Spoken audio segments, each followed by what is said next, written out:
الحمد لله نحمده ونصلي على رسوله الكريم أما بعد فقد قال الله تبارك وتعالى في كتابه الحكيم واشكروا لي ولا تكفرون. அல்லாஹு ஜல்ல ஷானஹு தஆலா தனது திருமறை மூலமாக அடியார்களாகிய நமக்கு பல நல்லுபதேசங்களை செய்திருக்கிறான். குறிப்பாக என் அடியார்களே, என்னுடைய பேருபகாரங்களுக்கு நீங்கள் நன்றி செலுத்துங்கள், எனக்கு நீங்கள் மாறு செய்ய வேண்டாம் என்று அல்லாஹு தஆலா கருணையுடன் நமக்கு உபதேசித்திருக்கிறார். அன்பர்களே, நன்றி செலுத்தும்படியாக உபதேசிக்கப்பட்டது நமது நல்வாழ்வுக்கு தான். காரணம், மற்றும் ஒரு இடத்தில் அல்லாஹு தஆலா லைன் ஷக்கரத்தும் வலைன் ஷக்கரத்தும் லஅஸீதன்னகும், நீங்கள் நன்றி செலுத்தினால் உங்களுக்கு நான் அந்த அருட்கொடைகளை நியமத்துகளை அதிகப்படுத்துவேன் என்று வாக்களித்திருக்கிறார். ஆனாலும் அன்பர்களே, நம்முடைய துரதிர்ஷ்டம், நாம் மனிதர்களுக்கு நன்றி செலுத்துகிறோம், மனிதர்களுடைய உபகாரங்களுக்கு நன்றி செலுத்துகிறோம், ஆனால் கருணை மிக்க ரப்புடைய பேருபகாரங்களை மறந்து விடுகிறோம்.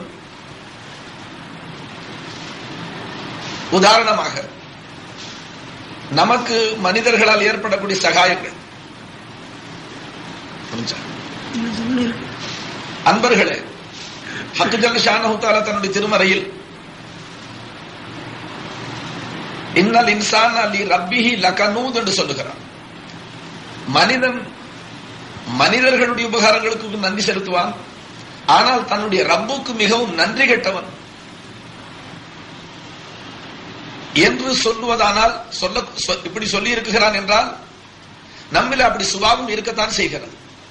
மனிதர்களிலிருந்து நாம் அடையக்கூடிய பிரயோஜனங்களுக்கு உடனடியாக நன்றி செலுத்துகிறோம், ஆனால் அல்லாஹ்வுடைய பேருபகாரங்களுக்கு நாம் நன்றி செலுத்த தவறி விடுகிறோம். காரணமாக பார்த்தா பேனா இருக்கு, வாங்கி எழுதிக்கிறான் இல்லைங்களா? கேட்டான், கொடுத்தா, எழுதிக்கிட்டான். திருப்பி கொடுக்கும் போது என்ன சொல்றா? நன்றி. இங்கிலீஷ்ல தேங்க்யூ வெரி மச் சொல்றான் இல்லைங்களா? வெறி பிடிச்சு போய் சொல்றான். அந்த தேங்க்ஸ் நன்றி, அதான் சுக்குரு. இப்ப அல்லாஹ் என்ன சொல்றான்? வஷ்குருலி, என் அடியார்களை எனக்கு நீங்க நன்றி செலுத்துங்க, எனக்கு மாறு செய்யாதீங்கன்னு அல்லாஹ் சொல்றான். அப்ப அல்லாஹ் தனக்கு நன்றி செலுத்தும்படியா சொல்றான். நியாயம் இருக்கா இல்லையாங்கிறத மனிதன் உணர்ந்து பார்க்கணும். உணர்ந்து அது நியாயம் தான் உணர்ந்து கொண்டால் இன்ஷா அல்லாஹ் நிச்சயமா மாறு செய்ய மாட்டான். இப்ப இந்த இடத்துல மனுஷன் அந்த பேனாவை வாங்கி 4 எழுத்து எழுதிக்கிட்டு திருப்பி கொடுக்கும் போது 32 பல்லையும் காமிச்சு பல்ல இழிச்சுக்கிட்டு அவனுக்கு தேங்க்யூ வெரி மச்னு சொல்றான். ஏன் சொல்றான்னு கேட்டீங்கன்னா, அடுத்த தடவை கொடுக்க மாட்டான். அந்த நன்றி செலுத்த இல்லைன்னு சொன்னா அடுத்த தடவை கொடுக்க மாட்டாங்கிற அச்சம் இருக்கு மனுஷனுக்கு.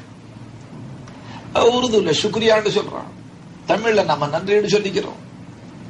ஆகத்தான் இப்ப அந்த பேனாவை கொடுத்தவனுக்கு நன்றி செலுத்துறாங்க, அதே மடைய அந்த பேனாவை பிடிச்சி எழுதுற இந்த கையை கொடுத்த ரப்புக்கு அங்க நன்றி செலுத்துறது இல்லை, மறந்துடத்தான் செய்யறான் மனுஷன். அந்த பேனா கொடுத்தவன மறுபடியும் என்னைக்காச்சும் எங்கேயாச்சும் பார்த்தா ஒரு சலாம் அலைக்கும் போடும். யாரும் உங்களை எனக்கு தெரியலீங்களே, என்ன நீங்க அவ்வளவு சீக்கிரம் மறந்துட்டீங்க? நீங்க மறந்தாலும் நான் மறப்பேனா? அன்னைக்கு அவசரமா தபால் எழுதணும், ரொம்ப இன்றியமையாத கட்டம். பேனா வீட்டுல வச்சுட்டு வந்துட்டேன், தடுமாறிக்கிட்டு நின்னேன், உங்க பேனா வாங்கி தானே எழுதுனேன், உங்க உபகாரத்தை என்னால மறக்க முடியும், ஷாவர வரைக்கும் மறக்க மாட்டேன். இப்படி சில பேர் சொல்றானா இல்லைங்களா? ஆனா அதே நேரத்தில் அவன் அந்த பேனாவை பிடிக்கிற இந்த கையை கொடுத்தானே அந்த அல்லாஹ்வை மறக்கத்தான் செய்யறான். எழுதும்போது நினைக்கிறானா, யாரெல்லாம் அந்த பேனாவை பிடிச்சி எழுதுறது இந்த கையை நீ தானே படைச்சே, அதுல அந்த குவத்தை பிடிக்கிறதுக்குள்ள சக்தியை நீ தானே கொடுத்து, அதை மறந்துடுறான் பாருங்க மனுஷன். அப்ப மனித சுபாவத்துல என்ன இருக்குன்னு கேட்டீங்கன்னா, மனிதன் ஓரளவுக்கு மனிதனுக்கு நன்றி செலுத்துவான், ஆனால் தன்னுடைய ரப்புக்கு நன்றி கெட்டவனாக இருப்பான். ரப்புடைய உபகாரங்களை மறந்துடுவான் மனுஷன். இது பொதுவாக மனித சுபாவத்துல நம்ம அன்றாட நிகழ்ச்சிகள்ல பாக்கிறோம். எத்தனை நம்ம நாட்டுப்புறங்கள்ல பாக்குறோம். ஒரு மனுஷன் கொல்லைக்கு போறான், கொல்லைக்குன்னா கல்லாவுக்கு போற போது தங்க பள்ளியாசி வாசல்ல நின்றீங்க, அண்ணன் டார்ச் கையில இருக்கு, கொஞ்சம் கொடுங்க, கம்மாகரைக்கு போயிட்டு வரேன் தாங்க கொடுத்தீங்க. போய் அவன் உட்கார போன இடத்துல ஒரு ஏதாவது ஒரு துஷ்ட ஜந்து கிடந்துச்சு, அது ஒரு பாம்பு பூச்சி போட்டு கிடந்துச்சு. விளக்கடிச்சா இங்க உட்காரலாமான்ட்டு பூச்சி போட்டு இருந்துச்சு. தப்பிச்சு போனா இல்லைங்களா ஆபத்தை விட்டு. இப்ப அவன் போயிட்டு வேற இடத்துல உட்கார்ந்து தன்னுடைய ஜோலியை முடிச்சுக்கிட்டு வந்து விலகு கொடுக்கும்போது, அண்ணன் உயிரை காப்பாத்தினீங்க, அண்ணன் உயிரை காப்பாத்தினீங்க, ஒரு உயிரை என்ன இல்லைன்னா என் மனைவி மக்கள் இன்னைக்கு நடுத்தரில் நிக்கணும். என்னப்பா நான் என்ன செஞ்சு பேட்டரி விளக்கு தானே கொடுத்தேன், நான் என்னத்த உயிரை காப்பாத்தினேன், நான் அப்படி ஒரு பெரிய உபகாரம் செய்யலையே உனக்கு, இப்ப பெஞ்சாதி பிள்ளைக்கு நான் சோறு பண்ணி நான் என்ன செஞ்சேன், என்னன்னு அப்படி சொல்றீங்க? அந்த விளக்கு வாங்காம போயிருந்தாலும் நான் வளமே அந்த இடத்துல தான் உட்காருவேன். இன்னைக்கு போய் பார்த்து ஒரு சர்ப்பம் கடந்துச்சேங்க, பாம்பு, விஷ பாம்பு தீண்டி இருந்தா அங்கேயே தீந்து போயிருக்கேன். இந்த விளக்கு வெளிச்சம் இருந்ததுனால தப்பிச்சுக்கிட்டேன் ரம்புடி கிருமினா. இது சொல்றானா இல்லைங்களா? அப்ப எவ்வளவு தேங்க்ஸ் உடனே, எவ்வளவு மரியாதையுடனே மறுபடியும் உங்களை ஹயாத்துல எங்க பார்த்தாலும் நன்றி செலுத்துவான். ஓடி வந்து சலாம் சொல்லுவான், முசாஃபா செய்வான், மரியாதை செய்வான், என்ன செய்வான். 10 பைசாக்கு ஒரு டீ வாங்கி கொடுத்து விட்டா முசாஃபிருக்கு, அவன் எந்த ஊர்ல பார்த்தாலும், நீங்க வரும்போது கவனிச்சுங்களா, அதாவது பண்ருட்டில ஒரு முசாஃபிர் நம்ம பள்ளிவாசம் எங்கன்னு கேட்டோம், அந்த ஆள் அடிக்கடி நம்ம வாசலுக்கு வரப்போறோம், பிடிச்சுக்கிட்டாரு பாத்தீங்களா என்ன. அப்ப மனிதன் இல்ல, இயற்கையாகவே அல்லாஹு தாலா நன்றி செலுத்தக்கூடிய சுபாவத்தை வச்சுதான் படைச்சிருக்க. ஏன்னா இயற்கையில மனுஷன் நன்றி கட்டவே இல்லை. ஏன்னா அன்றாட பழக்கத்தை நம்ம பாக்குறோம். என்ன சரிதான், இந்த பேட்டரி விளக்க அரை மணி நேரத்துக்கு வாங்கிட்டு போயிட்டு வந்து ஒரு சர்ப்பம் தீண்டாம தப்பிச்சுக்கிட்டானே, இதற்கு இவ்வளவு நன்றி செலுத்துற மனுஷன் இந்த பகலெல்லாம் ஓடி ஆடி பாடுபட்டு தேடி சொத்துக்களை சம்பாதிக்க நமக்கு தேவையான வெளிச்சத்தை, ஒரு பிரம்மாண்டமான சூரியத்தை இவ்வளவு பெரிய பேட்டரி லைட் போட்டு அல்லாஹ் அகில உலகத்தை வெளிச்சமாக்கி வைக்கிறாங்க. அதை நினைச்சு எத்தனை பேர் நேதம் சுக்குரு செஞ்ச அல்லாவுக்கு. அப்ப இவ்வளவு பேர் விளக்கு போட்டு அல்லாவை பத்தி யாருக்கு சிந்தனை இல்லை? விளக்குறீங்களா? அந்த இருட்டான நேரத்துல மனுஷன் ஒரு சின்ன விளக்கு கொடுத்தா நன்றி செலுத்தலாம். அப்ப நான் சொல்ற உதாரணங்கள் என்ன தெரியுது? பேனா கொடுத்தவனுக்கு நன்றி, பேனா பிடிக்கிற கை கொடுத்தவனுக்கு மறதி, அவனை நன்றி, அவனுக்கு நன்றி செலுத்துற சிந்தனை இல்லை. பேட்டரி விளக்கு கொடுத்தானே அவனுக்கு நன்றி இருக்கு. இவ்வளவு பிரம்மாண்டமான வெளிச்சத்தை சூரியனை உண்டாக்குனானே அவனை சிந்திக்கிறது இல்லை மனுஷன். அப்ப இது உதாரணங்களுக்காக குழந்தை பிள்ளைகளுக்கு சொல்ற உதாரணம் சொல்றேன். இது ஒண்ணு விளங்குறதுக்கு சிரமமான வஸ்து அல்ல. சரி, இப்படி சொன்னா நான் பொழுதெல்லாம் சொல்லிக்கிட்டே இருப்பேன். ஒரு பெரிய சீமான் வீட்டுல ஒரு கதை எழுதியிருக்கிறேன். ஒரு சீமான் வீட்டுல ஒரு பொம்பளை வேலைக்கு இருந்தா, வேலைக்காரி, சட்டிப்பானை கழுவ, துடைக்க, ஊட்ட கூட்ட, பெருக்க, துணிமணி தப்ப. அவ ரொம்ப புருஷ பரம ஏழை. அவளுக்கு இந்த மூக்குத்தின்னு சொல்லுவாங்களே, அது கூட நசீப் இல்லை. ஏன்னா அவன் புருஷனால ஒரு மூக்குத்தி கூட செஞ்சு போட முடியல, அவ்வளவு வறுமை, ஏழ்மை. ஒரு நாள் அவன் புருஷனுக்கு ஏதோ வருமானத்துல கொஞ்சம் காசு மிச்சப்பட்டுச்சு, ஒரு மூக்குத்தி செஞ்சு மாட்டி விட்டான். இப்ப அந்த மறுநாள் அந்த முதலாளி வீட்டுக்கு அந்த பொம்பளை வேலைக்கு வந்தவ, அவளுக்கு பொழுதே போக மாட்டேன். அந்த வீட்டு முதலாளி கிட்ட, முதலாளி இன்னது என் புருஷன் ஒரு மூக்குத்தி செஞ்சு போட்டார். அங்கே உள்ள எஜமானி அம்மா கிட்ட போய், உள்ள இருக்கிற தாய்மார்கிட்ட, நேற்று என் புருஷன் ஒரு மூக்குத்தி செஞ்சு போட்டாரு. இப்படியே அந்த பொழுதுனைக்கும் அந்த பொழுதுக்கும் அந்த முதலாளி இடத்துல சும்மா அந்த மூக்க, அதாவது கபீர் தாசுக்கு எழுதுறாங்க. வங்காளத்துல யாரோ கபீர் தாஸ்னு ஒரு கவிக்கு இருந்தார். அப்ப அந்த பொழுதுனைக்கு அந்த மூக்குத்தியை பத்தி 100 தடவை சொல்லிவிட்டாளாம். பொழுது போய் வீட்டுக்கு போறதுக்குள்ளார், என் புருஷன் மூக்குத்தி செஞ்சு போட்டான், மூக்குத்தி செஞ்சு போட்டான். அப்ப அந்த பொழுது போய் அந்த பெரிய மனுஷன் சொன்னான்னா, அடி சண்டாடி, அந்த மூக்குத்தி போட்டவன இன்னைக்கு ஒரு பொழுதுல 100 தடவை நினைச்சேன், அதை போட்டுக்கு மூக்கு கொடுத்தானே அவன் பேரை ஒரு தடவை கூட சொல்லலையேன்னு சொன்னாலும் அவர் சொன்னாராம். வழக்கச்சுங்களா? அப்ப நான் இந்த உதாரணங்களை என்னத்துக்கு சொல்றேன்? மனுஷனுக்கு உடனே நன்றி செலுத்துறான், இல்லைன்னா அது அடுத்த நாளைக்கு அவன் நிறுத்திக்குவான். மனுஷன் இருக்கிறானே ரொம்ப கெட்டவன். என்ன எவ்வளவு கெட்டவன்னு கேட்டா, தாங்கிட்ட காசு வாங்கின முசாஃபிர் எல்லாம் பாக்குற இடத்துல செல்லாம் சொல்லணும், பாக்குற இடத்துல எந்திரிச்சு நின்றுக்கணும், இல்லைன்னா அடுத்த வருஷம் அவனுக்கு சகாத்தும் கிடைக்காது, ஹைராத்தும் கிடைக்காது. முசாஃபிருக்கு திமிரு குடிச்சு போச்சு, அன்னைக்கு போறேன் அலட்சியமா உட்காந்துட்டு இருக்கிறான். இப்படி சில முட்டாளும் இருக்கிறான், அதுக்காக சொல்றேன். ஆனா அல்லாவுடைய உத்தரவு என்ன? நீ தர்மம் செய்யறதுல மார்க்க சட்டப்படி தர்மம் செஞ்சா எப்படி செய்யணும்? எப்படி செய்யணும் தர்மம்? லா நுரீது மின்கும் ஜஸாஅன் வலா ஷுக்கூரா. யாருக்கு தர்மத்தை வாரி வழங்கினாலும் தபா இன்னமா நுத்இமுக்கும் லிவஜ்ஹில்லாஹ், நாங்க உனக்கு இந்த பசியாத்துறது, உனக்கு காசு பணம் கொடுத்தது, உனக்கு உபகாரம் செஞ்சதற்கு அல்லாஹ்வுடைய திருப்பொருத்தத்தை தேடித்தான், அவனை சந்தோஷப்படுத்துவதற்காக. இதற்கு பிரதிபலனாக நீ எனக்கு திருப்பி ஒரு உபகாரம் செய்யணுங்கிற ஆசையும் இல்லை. என்ன, நீ எனக்கு நன்றி செலுத்தணும், என்னை பார்த்த இடத்துல நடிச்சுக்கணுங்கிற ஆசை எனக்கு இல்லை. ஆனா இவன் வாங்குறவனுக்கு மார்க்க ஞானம் இல்லாததுனால, அல்லாஹ்வுடைய ஞானம் இல்லாததுனால, இவன் அறிவற்றவனாக இருக்கிறதுனால இவன் தான் கொடுத்தான்னு நினைச்சுக்கிட்டு அவனை பாக்குற இடத்துல இவன் தோப்புன்னு போட ஆரம்பிச்சிடறான். ஜமா நல்லபடியா இருக்கிறீங்களா? நான் மறப்பேன். யாராப்பா நீ உனக்கு தெரியலையே அப்படின்னு சொன்ன. என்ன ஜமா நீ மறப்பேங்களா? உங்க வீட்டு உப்பை தின்று இருக்கிறேன் விளக்கச்சுங்களா? சொல்றானா இல்லைங்களா மனித சுபாவத்துல? சரி, இவனிடத்துலயும் குறை என்ன இருக்கு? நான் இப்ப சொல்ற உதாரணங்களை கொண்டு நீங்க தப்பா மனுஷனுக்கு நன்றி செலுத்த கூடாதுன்னு நினைச்சிட போறீங்க. அப்படி அல்ல. இருலோக ரட்சகர் ஸல்லல்லாஹு அலைஹி வஸல்லம் நம்மளை கண்டிச்சிருக்கிறாங்க. மல்லம் யஷ்குரின்னா சல்லம் யஷ்குரின்னா, எந்த ஒருவன் மனிதர்களுடைய சகாயங்களை பெற்றுக்கொண்டு அவர்களுக்கு நன்றி செலுத்த இல்லையோ, அவர்களுக்கு மரியாதை தெரியக்கு இல்லையோ, அவன் அல்லாஹ்வுக்கும் நன்றி செலுத்தாதவன் தான் சொல்லிவிட்டாங்க. அப்ப இப்ப நான் இதுவரைக்கும் சொல்லிக்கிட்ட உபகாரங்கள், அதாவது மனுஷனுக்கு மனுஷன் நன்றி செலுத்துறது, நான் உங்களுக்கு உதாரணமா சொல்லும் போது நீங்க அது அப்ப ஹஸரத் சொல்றது பார்த்தா மனுஷனுக்கு நன்றியே செலுத்தக்கூடாது போல் இருக்கு என்று தப்பா விளக்கிக்காதீங்க. மனிதனுக்கு நன்றி செலுத்த வேண்டியதும் மார்க்க சட்டப்படி நியாயம் இருக்காது, விளங்குச்சுங்களா? ஆனா முஹ்சினே ஹகீகி, உள்ளபடி இந்த பேருபகாரத்தை செஞ்சவன் அல்லாஹ் தான். அதாவது ஒரு மனுஷன் ஒருவேளை சாயா வாங்கி கொடுத்தான், உனக்கு சாயா வாங்கி கொடுத்த ரப்பு அல்லாஹ். அந்த அல்லாஹ் அவனுடைய கல்புல உன்னை பத்தி இரக்கத்தை பாசத்தை போட்டு உனக்கு வாங்கி கொடுக்க செஞ்சான். அதனால வாங்கி கொடுத்தவனுக்கும் மரியாதை செய், அவனை கொடுக்க வச்சானே அந்த எஜமானனை மறக்காதே. இது இஸ்லாமிய தூய்மை. ஆனா இந்த வாங்கி குடிக்கிற முட்டாளுக்கு கொடுத்தவன் அல்லாங்கிற உணர்வு இல்லாததுனால இவனை காலையை கட்டிக்கிறான். இப்ப வந்திருக்கிற சிரமம் அதுதான். நாம அல்லாவை விட்டு சிருஷ்டிகளுடைய காலை கட்டி பிடிச்ச உடனே, சிருஷ்டிகளுடைய தெய்வத்தான் நமக்கு தேவை, இவர்களை கொண்டு தான் ஆகுன்னு நினைச்ச உடனே அல்லாஹ்வுக்கு வருத்தம் வந்துருச்சு. அப்ப நான் எல்லாமே இந்த பய கொடுத்தான். அப்ப கொடுக்கக்கூடியவர்களையும் சிலர் தவறு செய்யறாங்க. என்ன சமயத்துல சொல்லி காட்டிப்படுறாங்க, அயோக்கிய பய அறவே கண்ணு தெரியாத மாதிரி போறான், 5 ரூபா காசுக்கு 15 தடவை வாசலுக்கு வந்தான், இன்னைக்கு ரோட்ல பார்த்துட்டு வேற பக்கமா திரும்பிட்டு போறான், செல்லாம் கூட சொல்லாம நன்றி கேட்டப்ப இப்படி எல்லாம் சொல்லிவிடுறான். 5 ரூபா கொடுத்தவன், விளங்குச்சுங்களா? கருணை மிக்க ரப்பு உச்சந்தலையிலிருந்து உள்ளங்கால் வரைக்கும் எத்தனை 1000 பேர் உபகாரங்களை செஞ்சிருக்கிறான், விளங்குச்சுங்களா? அல்லாஹு தஆலா என்னை விட்டு பிடிக்கிறவனா இருக்கிறதுனால பழமொழி சொல்லுவாங்க, அரசு அன்று சாதிக்கும், தெய்வம் நின்று சாதிக்கும். மனுஷன் இருக்கிறானே அரசாங்கம் ஆதிக்கம், இதெல்லாம் குற்றக்குறைகள் செஞ்சா, உபகாரங்களுக்கு மாத்த செஞ்சா உடனே தண்டிச்சிருவான். கருணை கடலான்னு அல்லாஹ் இருக்கிறானே அவன் உடனே தண்டிக்கிற பழக்கம் இல்லை. என்ன கொஞ்சம் விட்டு பிடிச்சா அதுக்கு பிறகு அல்லாஹ் கடிச்சா பிடிப்பான். வலா தக்ஃபுரு, என்னுடைய பேருபகாரங்களுக்கு நன்றி கெட்டவர்களாக ஆகாதீங்க, மாறு செய்யாதீங்க, அதற்கு பிறகு நான் பிடிச்சா ரொம்ப கடிச்சா பிடிப்பேன் அல்லாஹ் தஆலா. அதனால அன்பர்களே தோழர்களே, அப்ப கொடுக்கக்கூடியவர்களும் யாருக்கு கொடுத்தாலும் யாருக்கு கொடுத்தோங்கிறது சிந்தனையில இருக்கக்கூடாது, மறந்துடும், விளங்குச்சுங்களா? யாருக்கு கொடுத்தோம், அட அல்லாஹ்வுக்கு கொடுத்தா அவன் கொடுத்த உடைமைகளை அவனுடைய அடியார்கள் யார் அல்லாஹ் தஆலா ஏழைகளாக ஆக்கியிருக்கிறானோ அவர்களுடைய ஹக்கு நம்ம பேர்ல இருக்குன்னு சொல்றோம். இதை விளங்காத மூடர்கள் ஏன் இந்த சமுதாயத்தில் இவ்வளவு பேர் பிச்சை எடுத்துக்கிட்டு இருக்கிறான், விளங்குச்சுங்களா? சில பேர் அவர்களை பத்தி ரொம்ப சங்கடப்படுறான், வெறுப்படைகிறான். அவர்களை படைச்சிருக்கிறதுக்கு முன்னாடி அதுல ரொம்ப பெரிய ரகசியம் இருக்கு. இந்த சீமான்கள் சொர்க்கத்துல போறதுக்காகத்தான் ஏழைகளை படைச்சிருக்கிறான் அல்லாஹ். ஒரு காலம் வருமா இன்ஷா அல்லாஹ், அல்லாஹ் நாடினா ஒரு காலம் வரப்போகுது.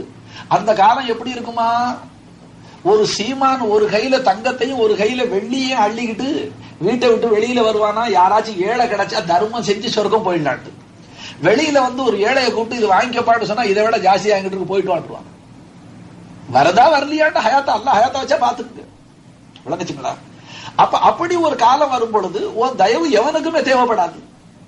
அப்ப அல்லாஹு தஆலா அந்த பயங்கர காலத்துல யாரும் தர்மம் செஞ்சு சொர்க்கத்துக்கு போக முடியாது, ஏன்னா ஒருத்தருடைய தர்மத்தை வாங்க நாதி இருக்காது. அப்ப இப்ப அல்லாஹு தஆலா நம்ம தர்மங்களை வாங்குறதுக்கு லட்சக்கணக்கான ஏழைகளை பிச்சைக்காரர்களை படைச்சிருக்கிறான்னு சொன்னா இவன் வேதனைப்படுறான், சில பேர் சங்கடப்படுறான். ஏன் இந்த பிச்சைக்கார கும்பலுக்கு எல்லாம் சாவு வரல, அழிவு வரல, இவனுக்கு காலரா கழிச்சு வரக்கூடாதா, இல்ல எங்கேயும் ஒழிய கூடாதாங்கன்னு சொல்றான். அவன் ஒளிஞ்சு விட்டா அன்னைக்கே நீ ஒளிஞ்சு போயிடு. இதான் இருக்கிற ரகசியம். இப்ப இன்கம் டாக்ஸ், சேல்ஸ் டாக்ஸ், போய் பணம் கட்டுறீங்களா, அவன் வந்து வாங்குறானா, மரியாதையா போறோம், கிதாபு மூட்டையை தூக்கிட்டு போறான், கழுத சுமந்துட்டு போற மாதிரி எல்லா கணக்கும் புஸ்தகங்களையும் தூக்கி மூட்டையை கட்டிட்டு தலையில வச்சுக்கிட்டு இன்கம் டாக்ஸ் ஆபீஸ்ல போய் நிக்கிறான்.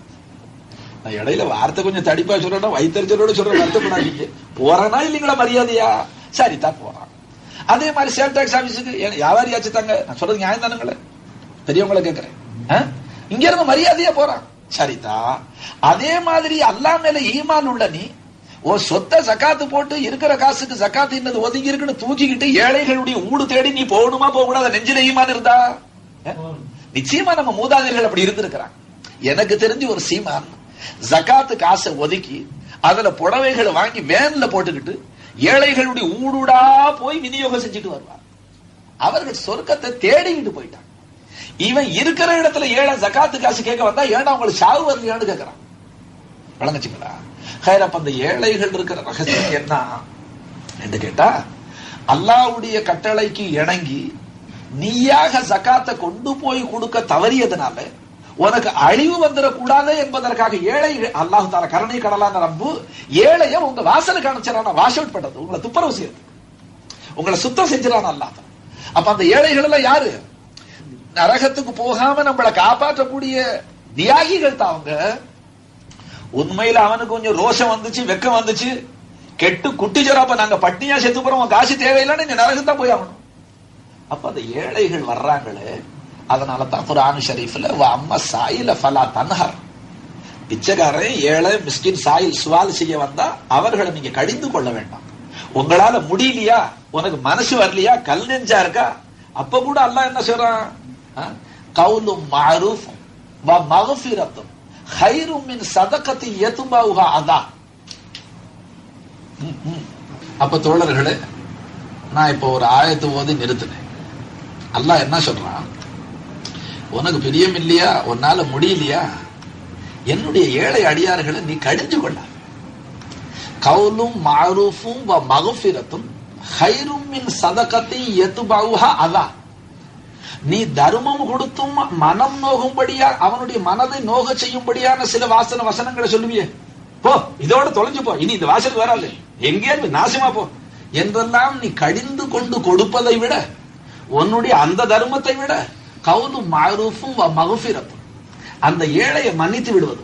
அவன் உன்னை சந்தர்ப்பம் இல்லாத நேரத்துல தொந்தரவு செஞ்சான், கேட்டான், கெஞ்சினான், அது உனக்கு இடைஞ்சலா இருந்தாலும் அவனை மன்னிச்சு விடு. நல்ல வார்த்தைகளை சொல்லி வேற இடத்துக்கு போங்க, அல்லாஹ் பரக்கத்து செய்வான். அல்லாஹ் உங்களுக்கு ரப்பு எங்கேயாச்சும் கொடுப்பான், ஒரு வாசல்ல ஒரு வாசல் கொடுப்பான் என்று நீ அவருக்கு நல்ல வார்த்தைகளை சொல்லி அனுப்புவதும், அப்படியே அவர் கேட்கறதுனால உன் மனசு கஷ்டமா இருந்தாலும் அதை சகிச்சுக்கிட்டு அவரை மன்னித்து விடுவதும், நீ அவருக்கு தர்மம் கொடுத்து அவர் மனதை புண்படுத்துவதை விட உனக்கு மேலானதுன்னு தான் அல்லாஹ் குர்ஆன்ல சொல்றான். நீ தான் கொடுத்தாவணும்னு சொல்ல இல்ல அல்லாஹ் தஆலா. விளங்குச்சுங்களா? அதுக்கு தான் நான் ஒரு இட பேச்சா சொன்னேன், உன்னை பார்த்துக்கிட்டு அவனை படைச்சிருக்கிறான் அல்லாஹ். அது தாய் வயிற்றுலேருந்து உணவு கொடுத்து வளர்த்துக்கூட அந்த ரப்பு 50 வயசுக்கு பிறகு ஒரு நாளைக்கு ஓங்கிட்ட அனுப்பிச்சிருக்கிறான் சோத்துக்காக, உணவுக்காக. இது ஒன்ன சோதிக்கிறதுக்காக அனுப்பிச்சா அல்லாஹு தாலா. நான் கொடுத்ததுல அடிமை எப்படி செய்யறான்னு பாக்குறதுக்கு. விளங்குச்சுங்களா? ஏன்னா குர்ஆன்ல இடையிடையில அல்லாஹு தாலா கொப்பா விட்டு காசுல செலவழின்னு எங்கேயுமே குர்ஆன்ல சொல்ல இல்லை. வஅன்ஃபிகு மிம்மா ரஸக்னாகும், நான் கொடுத்ததுனே அதுல செலவு செய்யுன்னு சொல்றான் அல்லாஹு தாலா. உனக்கு உண்மையில ஈமான் இருந்தா, நான் கொடுத்தேங்கிற ஈமான் உனக்கு இருந்தா அதுல செலவு செய்யணும். நீ சம்பாரிச்சதும் கொப்ப விட்டு காசுல செலவு செய்யன்னு சொல்ல இல்ல. இவன் என்னமோ இவன் பாட்டை விட்டு சொத்தை அழிக்கிற மாதிரி, ஏண்டா எவன் சம்பாரிச்சு வச்சிருக்கான் புடுங்கிட்டு போறான்னு வந்தீங்களான்னு கேட்கறான். மானம் கெட்டப்ப ஒன்னதுன்னு நினைச்சுக்கிட்டு இருக்கிற, ஒன்னதுன்னு நினைச்சா அந்த நிமிஷம் ஷிர்க் வந்துடும். ஷிர்க் ஃபில் அம்லாக் என்று சொல்றது, ஷிர்க் ஃபில் மில்க். அல்லாஹ்வுடைய சொத்துல பங்காளியா வந்துட்டான். 4ஆம் கலிமாவில என்ன தௌஹீது? 4ஆம் கலிமா தௌஹீது இல்லல்லாஹு வஹ்தஹு லா ஷரீக லஹு லஹுல் முல்கு. ராஜாங்கம் எல்லாம் யாருக்கு சொந்தம்? பின்ன இப்ப இந்த இது ஸ்டேட் எனக்கு சொந்தம், அந்த வயல் எனக்கு சொந்தம், இந்த ஊடு எனக்கு சொந்தம்.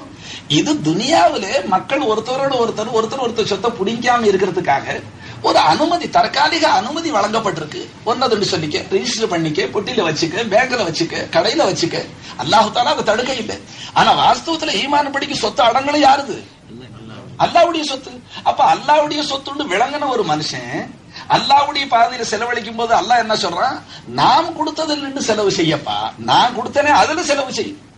இப்ப சில பேர் கேட்கிறானே, அதுக்கும் ஒருத்தர் இருக்கத்தான் செஞ்சான். வந்து மூசா அலைஹிஸ்ஸலாம் காரூன் இடத்துல போய் ஜகாத்து கொடுப்பான்னு சொன்னா, அவன் என்ன கேட்டான்? மூசா, ஏன் சொத்துல உன் ஆண்டவனுக்கு என்ன பங்கு வந்துருச்சு, அவன் என்ன பங்கு வைக்கிறதுன்னு கேட்டான்.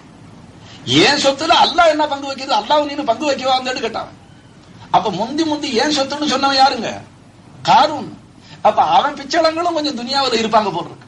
அதனாலதான் இருமாப்பு மமதைகள் பிடிச்சு போய் ஏழை எளியவர்களை ரொம்ப கடிஞ்சு படுறான். அன்பர்களே, ஈமான் உள்ள வந்தா அந்த ஏழைக்கு ஈமான் வந்துருச்சு, உன் மூஞ்சில காரி துப்பி விட்டு போயிடுவான். மூதை ஓ மூஞ்சில முடிக்கிறத விட 50 வயசு வரைக்கும் வளர்த்தானே அவன் இன்னைக்கா கை விட்டுருவான். சமயத்துல பெருமதஸ்தர்கள் சொல்ல பார்த்திருக்கிறேன், ஒரு நாளைக்கு வேலை கிடைக்காம, கூலிக்கு வேலை கிடைக்காம மம்முடைய தோல்ல தூக்கி போட்டு வர்றான். காலையில நம்ம ஊர்ல வேலை கிடைக்குமான்னு, அன்னைக்கு பொழுதுக்கு வேலை கிடைக்கல போகும்போது சொல்றான், மரம் வச்சவன் காப்பாத்துவான். அவனுக்கு அல்லாஹ் மேல ஈமான் இல்ல, ரசூல் பேர்ல ஈமான் இல்ல, குர்ஆன் ஹதீஸ்ல ஈமான் இல்ல, என்ன என வச்சு வணங்கிக்கிட்டு இருக்கிறான். அவனும் போகும்போது என்ன சொல்றான்? மரம் வச்சவன், செடி வச்சவன் தண்ணி ஊத்துவான்.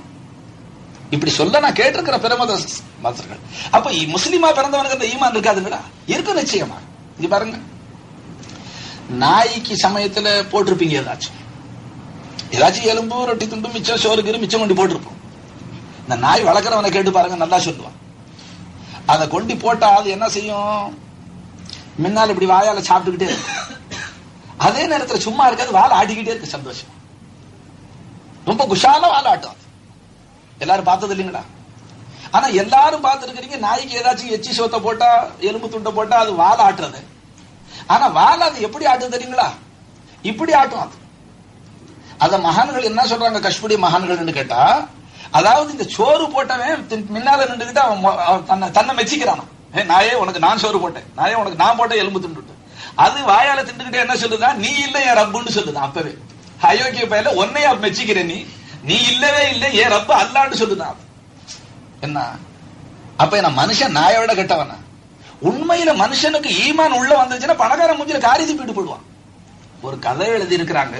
ஏன்னா எல்லாரையும் கோமாளின்னு விளங்கக்கூடாது. வாசல்ல வர்ற பிச்சைக்காரன் கோமாளின்னு விளங்கினா அதோட அழிவு வந்துடும். இது மனசுல வச்சு செயல்படுது. ஏன்னா ஹதீஸ் படிக்கு சமயத்துல அமரர்களும் வர்றாங்க. அல்லாவுடைய மலாயிக்துமார்கள் மனித வேடங்களில் ஃபகீர்களுடைய கோலங்களில் நம்மளை சோதிப்பதற்காக நம்ம வாசல்ல வர்றாங்கன்னு ஹதீஸ் இருக்கும்போது நீ அலட்சிய புத்தி எப்படி காட்டுற? முடியல நல்ல வார்த்தை சொல்லி கிளப்பி விட்டுரு வாசல். விளங்குச்சுங்களா? ஏன்னா மிகுதமா மலக்குகள் வர்றாங்க, நமக்கு தெரியாது யாரு மலக்குட்டு. அல்லாவுடைய அப்போ ஒரு காலத்துல ஒரு ஃபகீர் இருக்கும். ஃபகீர் அல்லாஹ் அறிஞ்ச ஒரு பெரிய மகான் சூஃபி. அவருக்கு ஒரு குமரகாரியம் ஆக வேண்டியது. இப்ப நம்ம காலத்துல இது பெரிய புரட்சி. யாராச்சும் வந்து பள்ளிவாசல்ல குமரகாரியம் சொல்லிவிட்டா அவனை தூத்துறவன் எத்தனை பேரு? அட ஒன்னால முடிஞ்சா கூட இல்லாட்டி போ. ஆனா சில பேர் இருக்கிறான் வாஸ்தவத்துல அது இல்லைன்னு சொல்ல முடியாது. அது அவன் செய்யற பாவம் அவன் தலையோட. நானே ஒரு ஆளை பார்த்திருக்கிறேன். நான் 20 வருஷமா வாசி சொல்றேன். எந்த ஊர்லயாச்சும் ஒரு ஊர்ல மாட்டிக்கிறான் அந்த ஆளு. நான் வாசிக்கு போற ஊர்ல, அந்த ஊர்ல ஹசரத் கொஞ்சம் குமர் காரியமா வந்திருக்கிறேன், வாசல் அதையும் சேர்த்து சொல்லுங்கன்னு சொல்லுவான். நான் சொல்றது 20 வருஷமா நீ குமருக்கு வசூல் பண்ணிக்கிட்டு இருக்கிற, இன்னும் எத்தனை குமர் தான் மிச்சம் இருக்கு. விளங்குச்சுங்களா? அதாவது அதை ஒரு பிசினஸ் மாதிரியே சில பேர் ஆக்கி இருக்கிறோம். அதை நம்ம இல்லைன்னு சொல்ல முடியாது. அதே மாதிரி சில பேர் மௌலா இஸ்லாம் இருக்கிறான். 1000 தடவை இஸ்லாம் ஆயிருப்பான். 1000 ஊர்ல கைலி சட்டை கொடுத்து பொன்னானிக்கு போறது காசு கொடுத்துருப்பாங்க. மறு ஊர்ல போய் புதுசா களிமா சொல்லுவான். ஏன்னா அந்த ஊர்ல ஒரு கைலி சட்டையும் ஒரு தொப்பியும் கிடைக்கும், பொன்னானிக்கு போறதுக்கு செலவு காசு கிடைக்கும். இத பிசினஸா வச்சிருக்கிறானே அது அவன் தலையோட. நமக்கு அதை பத்தி பேச்சு இல்லை. சில பேர் இதுல வியாக்கியானம் வேற. ஏன் ஹசரத் நம்ம கொடுத்து சோம்பேறியாக்கணும்? நாம கொடுக்கறதுனால தான் அவன் கெட்டு போயிடுறான், சோம்பேறியா போயிடுறான். நம்ம பட்டியா போட்டோம்னா ஏதாச்சும் உழைச்சு சம்பாதிப்பான். அட நீ ஏப்பா அதை பாக்குற? உன் சதகாவுக்கு அல்லாஹ் சவாபு கொடுக்குற, அதை பார்த்துக்கிட்டு நீ போகிற அல்லாஹ் தாலா